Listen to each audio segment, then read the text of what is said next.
का जोड़ world cup 2023 special. और ये कोई भी डिस्कशन शुरू करने से पहले एक बहुत इंपॉर्टेंट खबर है। When we talk about dignity, when we talk about कि कहीं कोई आपके नाम पे कोई किसी किस्म का भी टेंट लगाए, किसी किस्म की भी कोई बात आए आपके नाम पे, तो सबसे पहला स्टैंड आपका ये होना चाहिए कि इज्जत से बढ़ के कुछ भी नहीं। और यही स्टैंड आज शायद the chairman of selection committee Inzamam-ul Haq ने दिखाया, that he has resigned from PCB. उन्होंने अपनी रेजिग्नेशन जो है वो पाकिस्तान क्रिकेट बोर्ड को सबमिट करवा दी है। एंड मेरा ख्याल से लाला यही एक तरीका है, यही एक सही तरीका है प्लेटफॉर्म से अपने नाज़रीन तक पहुंचा। एक्सीलेंट डिसीजन, एक्सीलेंट, बहुत अच्छा डिसीजन इंसी भाई ने लिया है कि एक फाइनिंग कमेटी बैठी हुई है इस वक्त और वो पूरी इन्वेस्टिगेट कर रही है कि चल क्या रहा है लास्ट 2-3 दिन से इस हवाले से।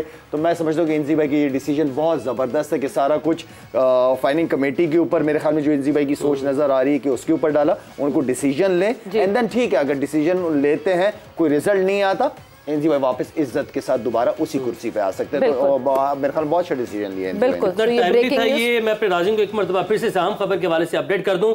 Chief selector Pakistan cricket board Inzamam-ul हक अपने ओहदे से मुस्ताफ़ी हो गए हैं। कुछ एलिगेशंस थे उनके ऊपर, जिसके लिए फाइंडिंग कमेटी बनाई गई, जिसके बाद चीफ सेलेक्टर इंजमामुल हक की जानिब से ये फैसला लिया गया है, उन्होंने अपने ओहदे से इस्तीफ़ा दे दिया है। मुशी भाई, एक बड़ा फैसला है, इस हवाले से बहुत ज़्यादा बातें की जा रही थी, मीडिया के ऊपर बहुत ज़्यादा शोर मचाया जा रहा था, लेकिन ये फैसला आप इसको कैसे देखते हैं? आई थिंक डिग्निटी वाला फैसला, इज्जत वाला फैसला। उसकी बात यह है कि पिछले 1-2 दिन में बड़े लोगों ने अपने मीडिया में आके इंजमाम के बारे में बहुत ऐसी बातें की हैं जो नामुनासिब भी थी, कई अल्फाज तो बिलो द बेल्ट भी थे।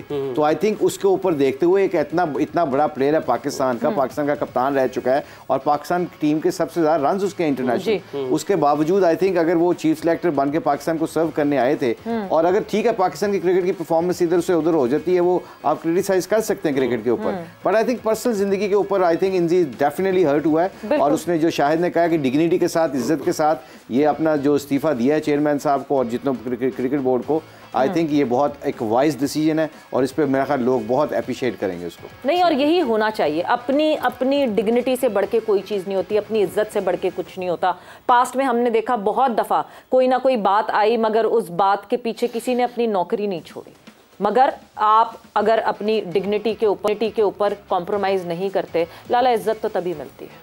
देखें इज्जत, देखें बात यह है कि इंसान के पास इज्जत से बड़ी चीज़ कोई नहीं है, मैं ये समझता हूँ। और जो भी ओवरऑल हुआ है, क्योंकि इज्जत से बढ़कर कुछ है ही नहीं। और मेरे ख्याल में इंजी भाई ने, अगर इंजी भाई की बात यहाँ पे हम कर रहे हैं, तो सारी ज़िंदगी उस बंदे ने इज्जत ही कमाई है अल्हम्दुलिल्लाह, क्रिकेट से भी और ऑफ द फील्ड भी काफ़ी लोग उनकी रिस्पेक्ट, हम आज तक उनके, क्योंकि हम जूनियर्स थे, लेकिन इज्जत जो है वो सबसे पहले है। और मेरे ख्याल में ये अच्छा डिसीजन हुआ है ओवरऑल, गुड।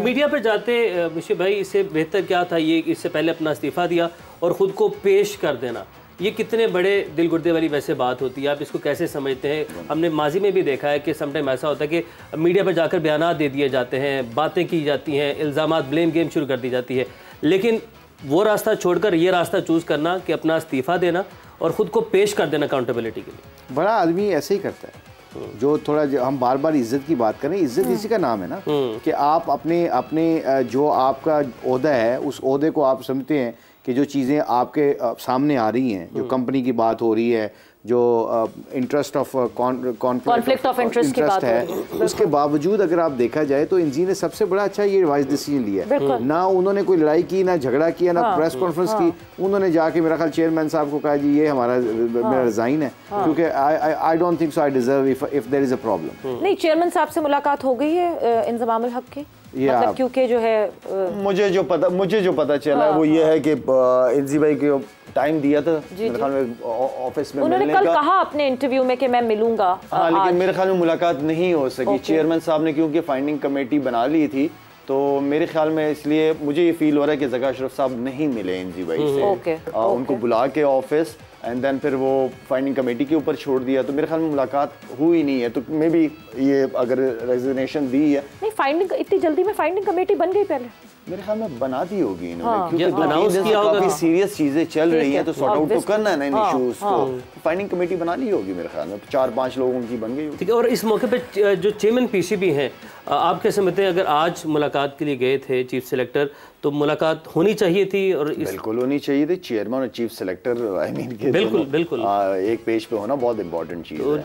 शायद यही वजह बन सकती है रिज़ाइन करने की, या जो फाइंडिंग कमेटी है उसकी वजह से? नहीं, ये वजह नहीं है, ये वजह नहीं है कि मुलाकात नहीं हुई तो इंजी भाई ने गुस्से में आके, ये मेरे नहीं ख्याल की वजह है। जो मुझे समझ आ रहा है, क्योंकि इंजी भाई की वही वाली बात की काफी अरसा उन्होंने इज्जत पूरी जिंदगी कमाई है माशाल्लाह से, तो उन्होंने ये देखा कि यार मेरा एक केस चल रहा है, ठीक है ना, और मैं चेयरमैन सिलेक्शन कमेटी भी बैठा हूँ, तो ये सूट नहीं कर रही थी चीज। ये फिर से कॉन्फ्लिक्ट ऑफ इंटरेस्ट। अगर मैं इंजी भाई की जगह मैं भी होता तो मैं यही करता कि जी मेरा रेजिग्नेशन है, ये आप अपने पास रखें, मेरा केस चल रहा है, ये सॉर्ट आउट हो जाए, उसके बाद जो रिजल्ट होगा उस हिसाब से फैसला कर लेंगे। बिल्कुल, good, it's a good decision. With this impact the team, कहीं टीम तक ये खबरें जारी होंगी, पाकिस्तान टीम ने कल एक मुकाबला एक फिर से उतरना है, डाउन एंड आउट है पाकिस्तान टीम इस वक्त, ना क्रिकेट में कुछ अच्छा हो रहा है, ना ऑफ द फील्ड कुछ अच्छा हो रहा है। एक बोर्ड जिसने कंसोल करना है इस टीम को कि जाओ 3 मैचेस ऐसे लड़ो कि हम तुम्हारी बैक पे खड़े हैं, जो बैक है वो खुद इतनी कमजोर हुई।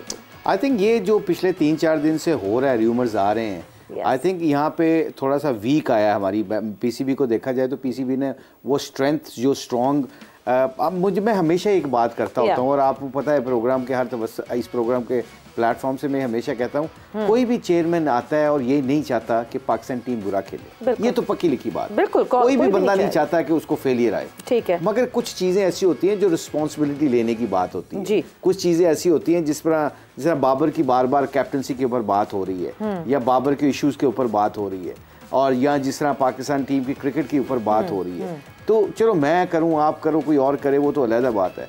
आपकी जो मैनेजमेंट होती है ना, उनको बैक करने के टाइम होता है। आपके चीफ सिलेक्टर को आप बैक करें, चीफ सिलेक्टर आपके चेयरमैन को बैक करे, आपके प्लेयर्स हैं वो आपको उनको बैक करें। अभी 3 मैच पड़े हैं, अगर 3 मैचों में कुछ हो जाता है और बहुत अच्छी परफॉर्मेंस करके कोई इफ एंड बट्स तो है ना, अभी विकेट नहीं है, अभी हैं इफ एंड बट्स, ये कोई नहीं लिखा है कि अभी वो बिल्कुल ही वो आउट हो गए हैं। There is small chance but there is chance.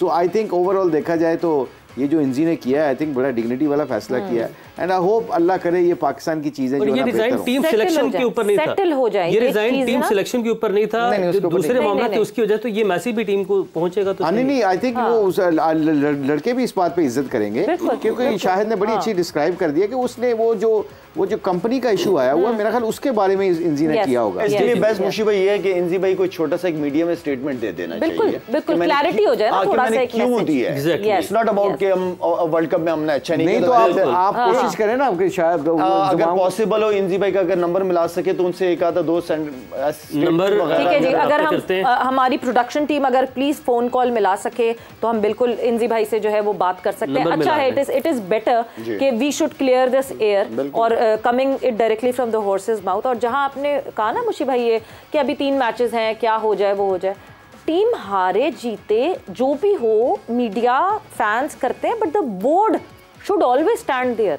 मतलब अगर आपकी औलाद या मेरी औलाद कुछ करके भी बुरा आती है, हम जितना उसको अपने घर के अंदर डांट लें, हम बाजार में खड़े होकर मारना नहीं शुरू कर देते अपनी औलाद, भाग जाते हैं फिर बच्चे, आपके बच्चे फिर आपकी बात नहीं मानते, बिल्कुल, और इसमें कोई दोहराई नहीं है। तो आई थिंक यही तो चीजें हैं, यहाँ से तो प्रॉब्लम, यहाँ से कम्युनिकेशन गैप बढ़ता है इंसान का।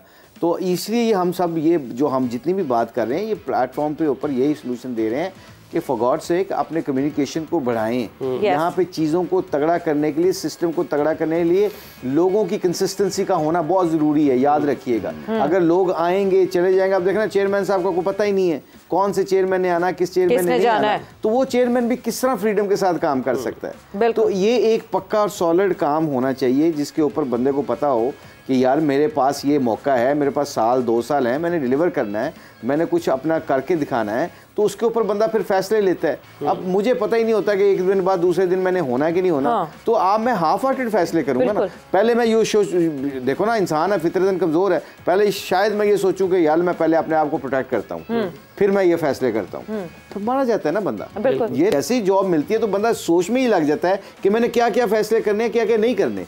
वो तब इंसान करता है जब उसके पास टाइम हो, और टाइम आई थिंक यहाँ पे किसी को नहीं पता होता बिल्कुल कितना टाइम है और कितना नहीं है। हम लॉन्ग टर्म प्लानिंग की बात करते हैं, लॉन्ग टर्म प्लान की थी, 5 साल का प्लान बनाया था, और उस वक्त वहीं मीडिया पे जब प्रेस कॉन्फ्रेंस हुई और उन्होंने 5 साल के प्लान का, तो सबसे पहला सवाल मीडिया ने यही पूछा था कि आप 5 साल तक खुद रहेंगे। प्रॉब्लम ही यही है। बिल्कुल ठीक बात। गोरा जो है वो 10-15 आने वाली नस्लों का सोचता है, मैं कल का सोचता हूँ कि मेरा कल क्या होगा। फर्क ये है, सोच का फर्क है।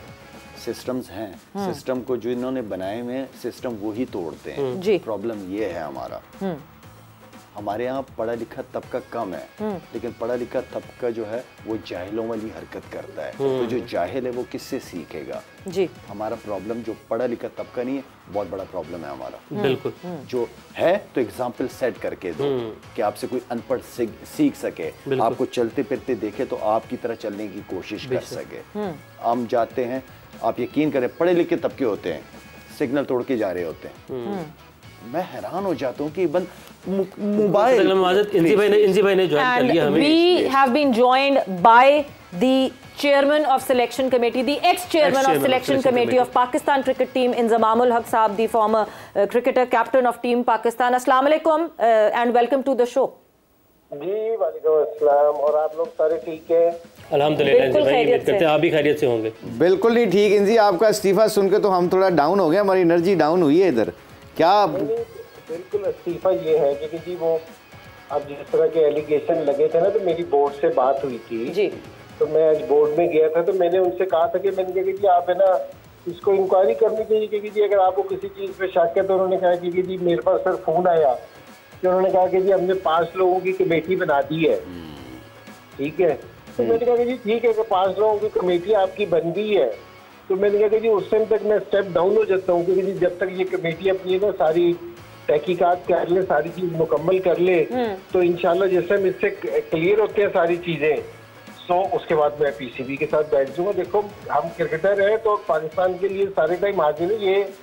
ये मुझे ऐसा बेहतर लगा कि जी अगर मेरे पे किसी चीज की इंक्वायरी है, मेरी जॉब ऐसी है जी, तो मेरे ख्याल में मुझे स्टेप डाउन हो जाना चाहिए और इनको इंक्वायरी बिल्कुल आराम से करने देनी चाहिए और जो भी फिर रिजल्ट आए तो उसको देखना चाहिए। इंजी भाई अस्सलाम वालेकुम। इंजी भाई जी वालेकुम अस्सलाम। शाहिद मियां ठीक है? अल्हम्दुलिल्लाह। इंजी भाई आपने जो आज डिसीजन लिया, मैं समझता हूँ कि बहुत सारे लोगों के लिए एक एग्जाम्पल सेट की आपने, क्योंकि आपने सारी जिंदगी अल्हम्दुलिल्लाह of the field on the field बहुत इज्जत कमाई है। और ऑनेस्टली हमारे लिए है कि अगर हमारे पे खुदा न खास्ता कल को ये वक्त आता है, तो आपने जो एक एग्जाम्पल सेट कर दी है डिग्निटी की, मुझे बहुत अच्छा लगा जो आपने ये डिसीजन लिया। वेरी वेल डन इंजी भाई।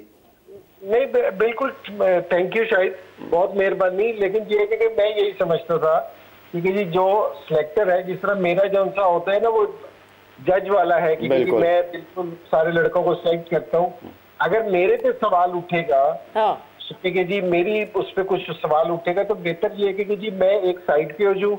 इंक्वायरी बोर्ड जो पीसीबी ने करनी है वो उनका भी सही है, पीसीबी अपनी इंक्वायरी करे, तो मैं उसके बाद है ना बिल्कुल दस्तयाब हूँ हर चीज के लिए, पीसीबी के साथ बैठने के लिए तैयार हूँ इस चीज के लिए। लेकिन मुझे इस टाइम ये फील हुआ कि जी मुझे स्टेप डाउन हो जाना चाहिए। Very good. आई थिंक इंजी बहुत अच्छा, हम सारे जितने भी क्रिकेटर्स हैं जितनों को जब ये पता चला है हम सबको, तो हम बड़े एक मसला आपको मतलब obviously it's a hurting time for you, but I think overall देखा जाए तो ये बड़ी इज्जत और डिग्निटी वाला फैसला किया आपने, क्योंकि इसमें आप बिल्कुल एज ए जज, क्योंकि आप फैसले कर रहे हैं और आपने बेहतर समझा और ये बहुत एक अच्छा ट्रेंड सेट किया आपने। But do you get hurt कि जब आपको ऐसी बातें पता चलती हैं कि कोई ऐसी चीज़ रियलिटी नहीं और मगर लोग बगैर एविडेंस के ऐसी बातें कर देते हैं, आपको तकलीफ होती तो होगी इस बात के? नहीं बिल्कुल, मेरे ख्याल में मुझे नहीं, सारों को तकलीफ होती होगी, क्योंकि लोग है ना बगैर तहकीक के ये वाली बातें करते हैं और भाई जिसने भी बात की है उसको सबूत भी देना चाहिए ताकि इस तरह की चीजें नहीं होनी चाहिए। तो मैंने पीसीबी से भी जाके यही कहा था, क्योंकि मैंने कहा आप है ना इस चीज की तहकीक करें, इस चीज की सारों की, और क्योंकि जिस तरह कि जी वो साया कंपनी है या जो भी चीज है, ठीक है, तो मैंने कहा कि जी तहकीक करें, उसमें जो क्लियर हो, जो सही सूरत ये आनी चाहिए वो लोगों के सामने भी आनी चाहिए, ठीक है ना। लेकिन ये है कि जी डेफिनेटली मैं इंसान हूँ तो इंसान हर्ट होता है इस चीज से, जिससे हम कुछ इस तरह के इल्जाम किसी पे भी लगे तो वो हर्ट होता है। और मैं क्योंकि जी मेरा सारों के सामने 20 साल का मेरा एक कैरियर है जो मैं पाकिस्तान के लिए खेला हूँ और उसके बाद भी 15 साल से लोग जानते हैं, तो मैं कोई ऐसा आदमी नहीं हूँ कि लोग मुझे नहीं जानते, उसके बाद अगर इस तरह के एलिगेशन लगे ना तो जरा दुख होता है। वैसे इंजी भाई, just for the clarity of people, मैं सिर्फ एक चीज आपसे जरूर जानना चाहती हूँ कि आप जब चीफ सेलेक्टर बने हैं तब आपने साइन किया या साइन तो पहले से हुआ था आपका इस कंपनी से जो कॉर्पोरेशन है बेसिकली? साया कॉर्पोरेशन की बात कर रहे हैं? जी बिल्कुल, जी बिल्कुल। जी साया कॉरपोरेशन से मेरा जिंदगी में कभी कोई ताल्लुक नहीं रहा, मैं आपको बिल्कुल क्लियर बता रहा हूँ। ठीक है, ठीक। साया कॉरपोरेशन से मेरा जिंदगी में कभी कोई ताल्लुक नहीं रहा, ना कोई पहले साइन है ना बाद में साइन है। बिल्कुल ठीक है, तो ये किसी जो भी वाली चीज कह रहा है वो गलत कह रहा है। और हालांकि मैं आपको एक बिल्कुल साफ सी बात बताऊं, ये जो जितनी भी ये कंपनियां होती है ना, जितने भी एजेंट होते हैं, ये आईसीसी इनको रिकमेंड करती है, इनका पूरा डेटा पीसीबी के पास होता है, एक्रेडिटेड होते हैं जर्नलिस्ट वो एजेंट्स। अगर कोई एक ऐसी कंपनी है जिसके साथ पाकिस्तान के इतने सारे प्लेयर खेल रहे हैं और ये हो ही नहीं सकता कि पाकिस्तान का डेटा उनके पास ना हो, तो होना भी चाहिए और है भी सही, और उसमें सारी चीजें क्लियर। और ये दूसरी चीज मैं एक और आपको बताऊं कि ये साया कॉर्पोरेशन जो कंपनी है भाई, ये टैक्स वगैरह भी तो देती होगी, टैक्स रिटर्न वगैरह सारी ये टैक्स पे भी तो होगी ना, बिल्कुल। तो उधर भी इसकी सारी चीजें होंगी। ये कोई ऐसी कंपनी थोड़ी है कि जो छुपी हुई है जिसपे लोगों को पता नहीं कि जी इंतजाम बीच में है या नहीं है। तो ये एक ओपन केस है कि कोई इसमें ऐसी चीज नहीं है। तो मतलब इंजी भाई आप ये कह रहे हैं कि तलहा आपके एजेंट नहीं है, मार्केटिंग मतलब आपको प्रोजेक्ट कोई दिलाया नहीं कभी तलहा ने, कोई एजेंट नहीं है ना वो आपके? एजेंट होना और कंपनी में हिस्सेदार होना ये दूसरी चीज है। ठीक है ना, तो कंपनी में तो अब इसके मेरा मतलब है कि इसकी कंपनी में 25 लोग, मेरा मतलब 25 लोगों का एजेंट है। नहीं हम इंजी भाई आपने ना गलत समझा था सवाल, मैं इसलिए उसको करेक्ट कर रही हूँ कि मैं कंपनी का हिस्सेदार होना नहीं कह रही। जैसे वो टैलेंट हायर करते हैं, उन्होंने वो एजेंट्स बनते हैं, जैसे वो अलग अलग प्लेयर्स के एजेंट बने, तो वो आपके एजेंट तो है ना, और वो एजेंट अभी से नहीं है, वो काफी टाइम पहले से हैं।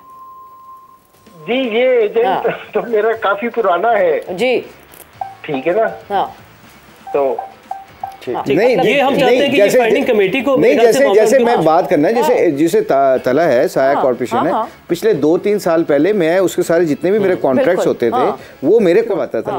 कॉन्ट्रैक्ट का करवाना एक दूसरी बात होती है, क्योंकि वो आपको कोई भी ऐसा बंदा मिल जाता है जिससे आपको वो अपना बिजनेस, शेयर होल्डर अलग चीज है, पार्टनर्स अलग चीज है, लेकिन एनसी भाई ने कहा कि कभी साइन ही नहीं किया मैंने। नहीं, मैं सिर्फ क्लैरिटी ये चाह रही थी कि चीफ सिलेक्टर बन के इन्होंने उनके एजेंट नहीं बन गए Talha has been his agent since long, और वो तो चीफ सिलेक्टर तो अभी बने हैं। तो वो जो हम बार बार कह रहे हैं कि नहीं जी वो चीफ सिलेक्टर का भी सेम हो, एजेंट तो आपको काम दिलवाता है, आपको कोई एड दिलवाया, आपको कोई प्रोजेक्ट दिलवाया, वो तो we all do that talent. नहीं, उसमें कई दफा होता है कि जो मुझे कोई डायरेक्ट अप्रोच करता है तो मुझे नहीं पता कि मेरी ट्रैवलिंग कब है, क्या